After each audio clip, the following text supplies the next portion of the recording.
কথা বলার সামনে যদি একটা এরকম হাই কোয়ালিটির কন্ডেন্সার মাইক্রোফোন থাকে, তাহলে সে যে বুদ্ধিমান বা অনেক বড় জ্ঞানী লোক, বিষয়টা এমন না।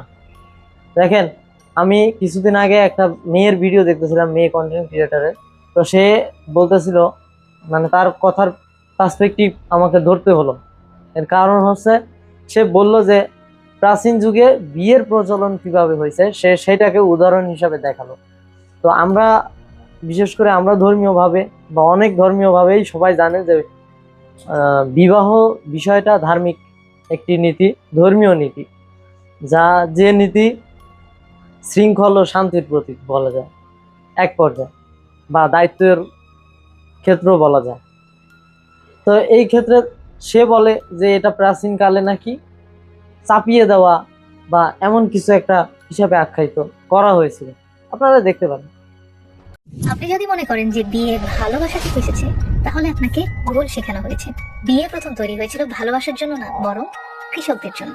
আগে শিকারী সমাজে ভালোবাসাটা ব্যক্তিগত ছিল না, ছিল কিছুটা সামাজিক। কেউ ভাবতো না বাচ্চার বাবাকে, সমাজের সবাই মিলে বাচ্চা একসাথে বড় করতো। কিন্তু যখন মানুষ কৃষিকাজ করতে শুরু করলো, তখনই সবকিছু বদলে গেল। প্রথমবারের মতো সম্পদ জমতে শুরু করলো, ভূমি, শস্য আরো কত কি। তো তখন একটা প্রশ্ন খুবই ইম্পর্টেন্ট হয়ে যায়, আর সেটা হচ্ছে যে এই সম্পদ কার কাছে যাবে। আর এজন্য জানা দরকার ছিল যে বাচ্চার বাবাকে। আর সেখান থেকে একজন নারী একজন পুরুষের পেয়ার তৈরি হলো। উদ্দেশ্য একটাই, পুরুষ যাতে নিশ্চিত হয়ে বলতে পারে যে এই সন্তানটা তারই। এরপর যখন গ্রাম থেকে রাজ্য তৈরি হলো, সম্পদের পরিমাণ আরো বেড়ে গেল। এখন শুধু জমি না, ক্ষমতা, উত্তরাধিকার, রাজত্ব সবকিছুই রক্তের লাইনের উপর নির্ভর করে।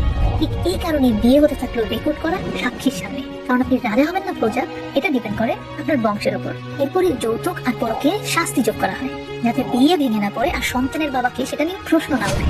এরপর ধীরে ধীরে কে কাকে বিয়ে করতে পারবে, কে কতবার বিয়ে করতে পারবে, কে কাকে বিয়ে করতে পারবে না, এই সব কিছুর উপর নিয়ম বসানো হয়। আর এভাবে শুরু হয় বিয়ের সেই কাঠামো যেটাকে আজ আমরা কবুল বলে শুরু করি। এই যে বুদ্ধিজীবী ন্যারেটিভ, এই ন্যারেটিভ কন্টেন্ট ক্রিয়েটারদের থেকে দূরে থাকবেন। অনেকে এই কথায় দ্বিপাক্ষিক হয়ে বলবেন যে আমি হয়তো বা তাদের বিরোধিতা করতেছি, বা তাদের আমি ভিউ এর জন্য হয়তো বা কথা বলতেছি, কিন্তু না, বাস্তবিক অর্থ হচ্ছে এরা বুদ্ধিজীবী সাজে আসলে মক্কেল, এক নম্বরে আহাম্বক। এই আহাম্বক গুলোর নিজেদের চিন্তা ভাবনা কোনো কিছুই নাই, শুধু দেখবেন যে ন্যারেটিভ এবং উল্টাপাল্টা কথা, একান ভিডিও বানাইতে বললেই হয়। এখন এরকম তো তখন আর এরকম বহুত কন্টেন্ট ক্রিয়েটর আছে। এই যে আরেকজন আছে আমাদের ইউরোপের, আবার কথায় কথায় খালি কবে ইউরোপ চলে আসেন, জার্মান চলে আসেন, জার্মান চলে আসেন, কথায় কথায় জার্মান চলে আসেন। কারণ নিজের দেশ পরিবর্তন করা যায় না। আপনাদের মতো মানুষদের কর্মকাণ্ডের কারণে মানুষরা দেশপ্রেমিক হয় না। আমাদের যে চিন্তা ভাবনা, আমরা যেভাবে চিন্তা ভাবনা করি, আমরা চিন্তা ভাবনা করি নিজের দেশকে কিভাবে পরিবর্তন করা যায়। এইখানে আমার জন্ম হয়েছে, এই দেশ ভালো না, এই দেশে এই সমস্যা, এই দেশে ওই সমস্যা, এই দেশে না খেয়ে থাকতে হয়। এই দেশে আমাকে জন্মগ্রহণ করাইছে কেন সৃষ্টিকর্তা? এই দেশে আমাকে জন্মগ্রহণ করাইছে মূলত এই দেশকে পরিবর্তন করাইতে। আমি এটা মনে করি, এটা আমার নীতি। এবং যাদেরকে দেখেন না এই দেশে স্ট্রাগল করতে, সংগ্রাম করতে, তারা মূলত এই নীতি মানে, যে এই দেশে আমাদের জন্ম হয়েছে এই দেশকে পরিবর্তন করার জন্য। কিন্তু আপনারা যেভাবে ন্যারেটিভ তৈরি করেন, এতে মানুষ হতাশ হয়। আপনাদের লাক্সারিয়াস লাইফ লিড করতেছেন, সেটা অনলাইনে আপনারা দেখাচ্ছেন, এতে মানুষের মন ভেঙে যায়, মানুষ নিরাশ হয়ে যায়, মানুষ ব্যর্থ হয়, সেই ব্যর্থতায় হতাশাগ্রস্ত হয়ে যায়। এমন কোনো কিছু করবেন না যাতে মানুষ হতাশাগ্রস্ত হয়। আপনি নিজে ভালো আছেন, ইউরোপ, জার্মান যেতে বলেন, আচ্ছা একটা মধ্যবিত্ত ছেলে কিভাবে জার্মান যাবে? মধ্যবিত্ত দূরের কথা, উচ্চ মধ্যবিত্ত যারা আছে তারাও জার্মান যাইতে পারে না চাইলেই। আপনার বাপের টাকা আছে, আপনার মায়ের টাকা আছে, চাইলে জার্মান যেতে পারে। আপনি বলতেছেন যে বিবাহকে, বললেন যে এটা চাপিয়ে দেওয়া একটা জিনিস, এইটা সিস্টেমিক্যালি জিনিস, এটা কৃত্রিম জিনিস, এটাকে বিতর্কিত করলেন আপনি। এটা কি সমাজ বহির্ভূত? এটা কি আসলে যৌক্তিক? মানুষ বিবাহ করে মূলত দায়িত্ব নিতে। আপনি তো দায়িত্বশীল না সমাজের প্রতি। যদি আপনি দায়িত্বশীল হতেন, এত এত আহাম্বকি একটা কথা, এত আহাম্বকি ভিডিও আপনি বানাইতেন না। তো দেখেন, এই ধরনের আহাম্বক কন্টেন্ট ক্রিয়েটারদের থেকে দূরে থাকবেন। আমি ওই সমস্ত আহাম্বক ক্রিয়েটারদেরকে বললাম মিন করে, বাধ্য হয়ে।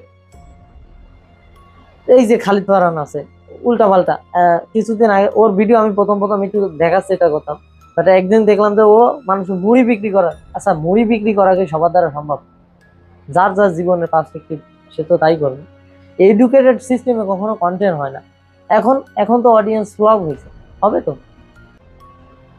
তো দেখেন, ভিউয়ের জন্য আপনারা মানুষের ক্যারিয়ার যা খুশি তাই করতেছেন, এগুলো কিন্তু ঠিক না। আপনারা, আমি ব্লগার হিসাবে আমি সবদিন একটা জিনিস দেখছি যে আপনি নাদিরন্দি গোকে কম্পেয়ার করবেন এবং তাপসানরে কম্পেয়ার করবেন, এই দুইজন ব্যক্তিকে কম্পেয়ার করবেন।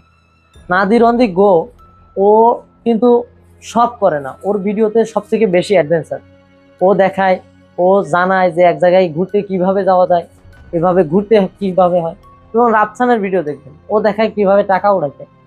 না, রাফসান ওইভাবে অবশ্য দেখায় না এক্সট্রিমলি। রাফসানের এই জায়গা তুলনা না করলে হতো, যেটা তহিদ আফ্রিদিকে তুলনা করা যায়, মানে টাকা কিভাবে উড়াইতে হয় সেটা। অনেকেই তহিদ আফ্রিকে বড় কন্টেন্ট ক্রিয়েটার বলে, আমি বলি একজন সাংবাদিকের সন্তান, কন্টেন্ট ক্রিয়েটারদের সন্তান, যাদের বিশাল বড় স্টুডিও আছে তাদের সন্তান বাংলাদেশের বৃহত্তম ইউটিউবার হবে, এটা স্বাভাবিক। এর কারণ তাদের সেই সুবিধা আছে। তো অনেক যারা সুবিধা বঞ্চিত তাদেরকে হতাশ করেন আপনাদের কর্মকাণ্ডে মানুষ হতাশাগ্রস্ত। উদাহরণ হিসাবে আমি কি বলবো, আপনারা যা করতেছেন তাতে মানুষের ভিতরে যা ইচ্ছে তাই হতে পারে।